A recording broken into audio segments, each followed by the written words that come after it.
जय मां गंधर्वपुरवासिनी, माँ पीताम्बरा बगलामुखी का आशीर्वाद आप सभी भक्तों पर सदैव बना रहे।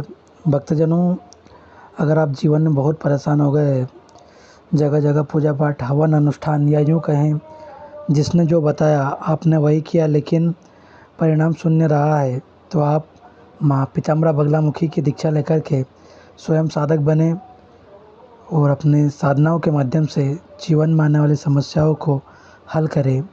गुरु धारण सभी ने किया है, बिना गुरु के जीवन में पार नहीं होता है। इसीलिए योग्य गुरु के सानिध्य में रहकर माँ पीताम्बरा बगलामुखी की साधना करें। ध्यान रहे, सावधान रहे, सतर्क रहे। हमेशा ऐसे साधक गुरु के सानिध्य में ही साधना करें जिसने अपनी साधनाओं के माध्यम से माँ को पाया है, माँ की स्थापना की है। कालनेमी बगला साधकों के चक्करों में न रहे, ये आपकी दशा और दिशा दोनों बिगाड़ सकते हैं।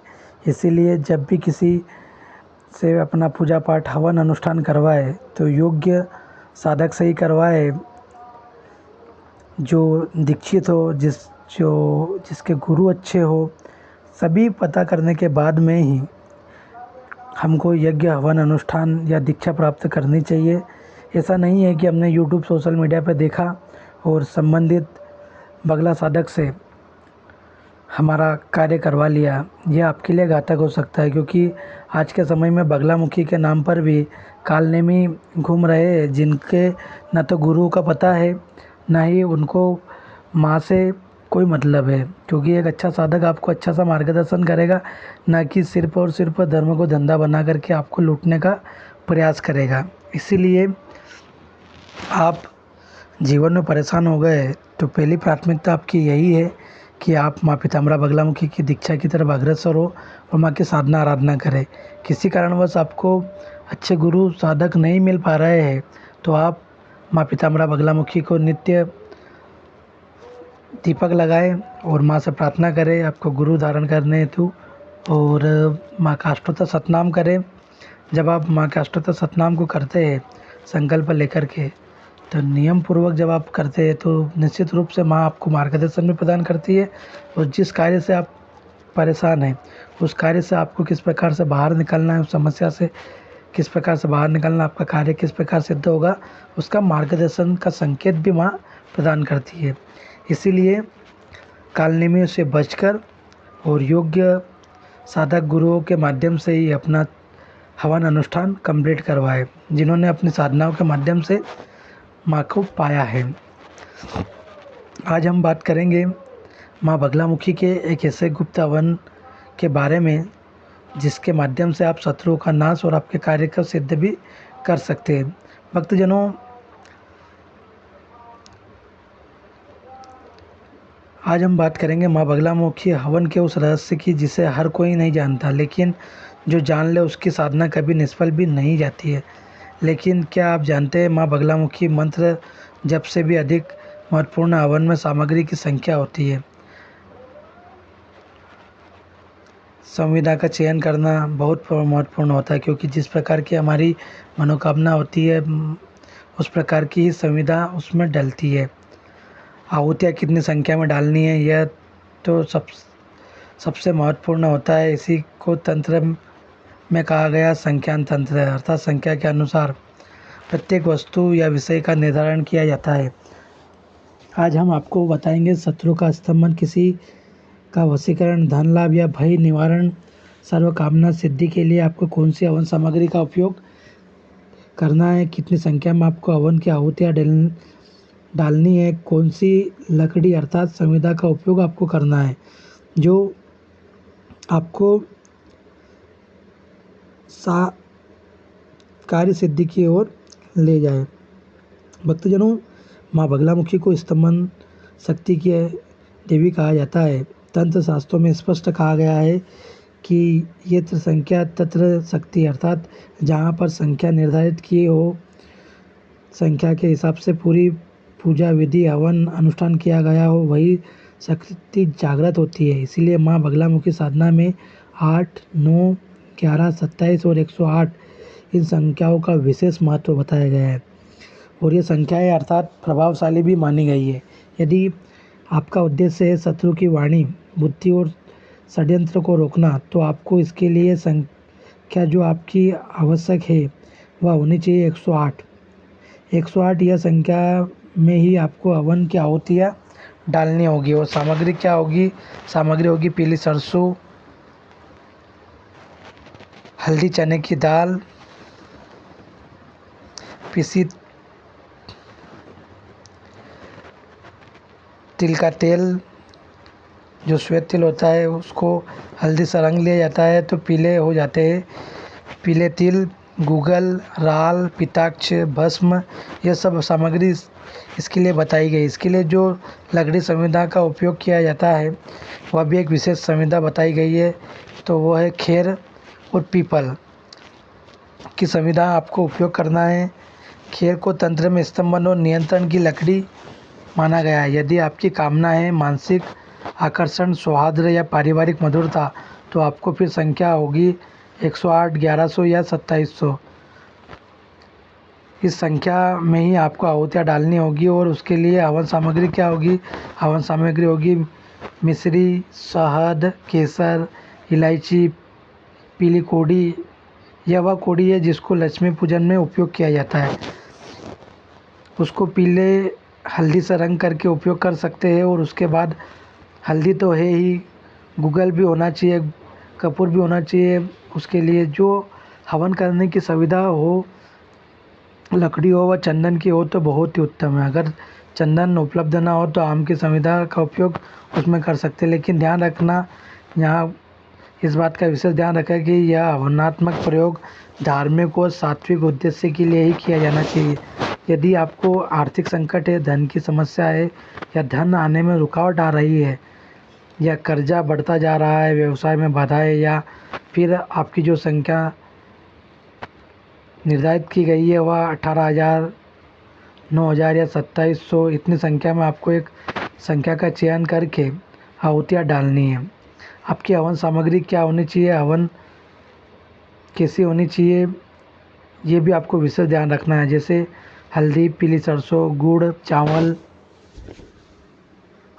शहद, केसर, लक्ष्मी कोड़ी जो हमने आपको पहले ही बताया, गूगल और हवन की लकड़ी अर्थात जो संविदा है वह भी आपको इसमें विशेष उपयोग करनी है। वह विशेष क्या होती है? बिल्व की जो लकड़ी होती है वह भी बहुत काम की होती है। बिल्व का जो वृक्ष होता है जिसका बेलपत्र भगवान शिव को चढ़ाया जाता है, उसकी लकड़ी का उपयोग करना है। अगर यह उपलब्ध न हो तो आम की लकड़ी का उपयोग कर सकते हो। यह जो संख्या है लक्ष्मी प्राप्ति के लिए, इसमें 9 की संख्या बड़ी महत्वपूर्ण होती है। 9 की संख्या अगर रखेंगे तो बहुत ही अच्छा होगा। जैसे 109, 109 इस तरह से 9 की संख्या महत्वपूर्ण होती है। और इसको 3 गुना कर देते हैं तो 9 3 27 हो जाता है। 27 की संख्या भी बहुत महत्वपूर्ण होती है। जो 27 की संख्या है वह पूर्णता है, उसको पूर्ण माना गया है, इसीलिए इसी संख्या में इसका उपयोग करना चाहिए। यदि किसी को डर, नकारात्मक ऊर्जा या ऊपरी बाधा की परेशानी हो तो फिर उसकी संख्या 108 या 2016 आहुतियाँ इसकी होनी चाहिए आपके हवन में। इसके लिए आपको हवन सामग्री होगी राल, लोबान, भस्म, पीली सरसों, कपूर, गूगल, हल्दी, काले तिल। और इसके लिए संविदा भी एक विशेष होगी। यह संविदा होगी समी की। जो समी का पत्र होता है आप भगवान शिव के ऊपर अर्पण करते हैं, जो उसकी लकड़ी को समी कहते हैं। समी की लकड़ी का आपको उपयोग करना, अगर लकड़ी नहीं मिले तो आप पीपल की लकड़ी का भी उपयोग कर सकते हैं। समी की जो लकड़ी है वह बहुत ही महत्वपूर्ण है, क्योंकि समी की लकड़ी को भय और ग्रह बाधा दोष को नष्ट करने वाली माना गया है, इसलिए यह बड़ी महत्वपूर्ण है और दुर्लभ भी है, क्योंकि बहुत कम प्राप्त होती है। जब कोई विशेष कामना हो और आपकी यह कामना में यह भी शामिल किया गया हो तो आपको माई की विशेष कृपा प्राप्ति होती है, या आपके दर्शन भी प्राप्त हो सकते हैं। जो आपकी हवन की आहुति की संख्या होनी चाहिए वह होनी चाहिए 108 या 2700। आपको दर्शन के लिए पीली सरसों, हल्दी, चावल, गुड़, मिश्री, मधु, केसर, गूगल और कपूर, यह पूरी सामग्री मिला करके आपको हवन आहुति डालना चाहिए। इसके लिए जो विशेष संविधा और लकड़ी होनी चाहिए वह होती है खेर की लकड़ी। खेर की एक विशेष लकड़ी होती है, अगर आपको प्राप्त ना हो तो आपको फिर आम की संविधा का उपयोग करना चाहिए। इस तरह से आप अपनी यह कामना भी सिद्ध कर सकते हैं। आप उस रहस्य के बारे में भी हम चर्चा करेंगे जिसको कम लोग जानते हैं। अगर आपको किसी का स्तंभन करना है, आपकी जो हवन करने की संख्या होगी वह 8 में होगी, अर्थात 108। अगर आप 108 निर्धारित करते हो तो जितनी बड़ी संख्या होगी उतना ही इस प्रयोग को आप शक्तिशाली बना सकते हैं और इसकी ऊर्जा बढ़ती चली जाएगी। अगर आपको सभी कार्यों की सिद्धि करना है, किसी भी कार्य सिद्धि के लिए उपयोग करना है, तो आपकी जो संख्या होगी वह 9 होगी, अर्थात प्रत्येक संख्या के आखिरी में 9 होना चाहिए, जैसे 109। इस तरह जो संख्या है उसको निर्धारित करके आपको उतनी संख्या में आहुतियाँ डालनी है। अगर आपको अपना प्रभाव किसी के ऊपर छोड़ना है, आपका प्रभाव कम पड़ रहा है और आपको लगता है कि हमारा प्रभाव ज़्यादा बढ़े किसी के ऊपर, या किसी का भी आपको वशीकरण करना है, तो उस वशीकरण मंत्र की जो संख्या होगी वह 11 होगी, जैसे 1011। अगर इस तरह से करते हैं तो उसका विशेष प्रभाव पड़ता है। अगर आपको नक्षत्रों का बल चाहिए, आपको लगता है कि आपकी कुंडली कमज़ोर है, ग्रह नक्षत्र कमज़ोर पड़ रहे हैं, उनका बल आपको उनकी शक्ति प्राप्त करना है, तो आपकी संख्या होनी चाहिए 27। इससे नक्षत्रों का बल आपको प्राप्त होगा और आपको पूर्ण कार्य भी सिद्धि होगी। इसके लिए आपको 108 की संख्या भी आप निर्धारित कर सकते हो। यदि संख्या गलत है तो आपको याद रखना है कि आपके मंत्र भी निष्क्रिय हो जाते हैं। और विशेष ध्यान रखिए, बिना गुरु की दीक्षा प्राप्त किए आपको कोई भी बगलामुखी मंत्र जाप नहीं करना है। यह जो संख्याएं निर्धारित की गई है, आपको बताई गई है, मंत्रों की संख्या और मंत्र आपको गुरु के सानिध्य में ही प्राप्त करना है, उसको सिद्ध करना है, जागृत करना है, फिर हवन करना चाहिए। इससे ही नहीं कि आपने अग्नि जला दी, स्वाहा बोल करके मंत्र बोल के आहुतियाँ डालने लगे और हो गया हवन। इस तरह से कोई भी मंत्र कार्य सिद्ध नहीं होता है और ना ही होगा। इसीलिए दीक्षा प्राप्त करके आप विधिवत साधना करने के उपरांत ही मंत्र जाप की आहुतियाँ डालें। ध्यान रखिए कि आपका पीला वस्त्र आप धारण करें, पीले आसन का उपयोग करें और पूर्व और उत्तर की ओर मुख करके बैठे। अपनी मानसिक शुद्धता का भी ध्यान रखें। आपका मानसिक शुद्धता का ध्यान रखना इस अनुष्ठान में बेहद आवश्यक है। इसके लिए अगर आप और भी अधिक जानकारी चाहते हैं तो आप माँ के दिव्य दरबार में संपर्क कर सकते हैं। भक्तजनों, पुनः मैं आपको बताना चाहूँगा कि मनमाने तरीके से या सोशल मीडिया से प्रभावित होकर के कभी भी माँ बगलामुखी का हवन अनुष्ठान नहीं करवाना चाहिए। आप सिद्ध साधक को से ही आपको हवन अनुष्ठान करवाना चाहिए, क्योंकि आज वर्तमान में बहुत सारे बगलामुखी के नाम पर कालनेमी साधक तैयार हो रहे हैं, जिनके ना तो गुरुओं को पता है ना ही उनको ज़्यादा कुछ नॉलेज है। वो चाहे उटपटांग बातें करते रहते हैं और लोगों पर भ्रमित करते रहते हैं। इसीलिए ऐसे गुरुओं के सानिध्य में जाइए जिनके स्वयं के मंदिर हो, जो आपको उचित मार्गदर्शन दे। सो जगह घूमिए, देखिए जब तक भटकोगे नहीं तब तक कुछ भी प्राप्त नहीं होगा। भटकना पड़ेगा आपको, जब तक आप भटकोगे नहीं कुछ भी प्राप्त नहीं होगा। इसीलिए भटको, जानो, समझो कौन कैसा है, उचित निर्णय लेकर ही आप हवन अनुष्ठान या दीक्षा की तरफ अग्रसर हो।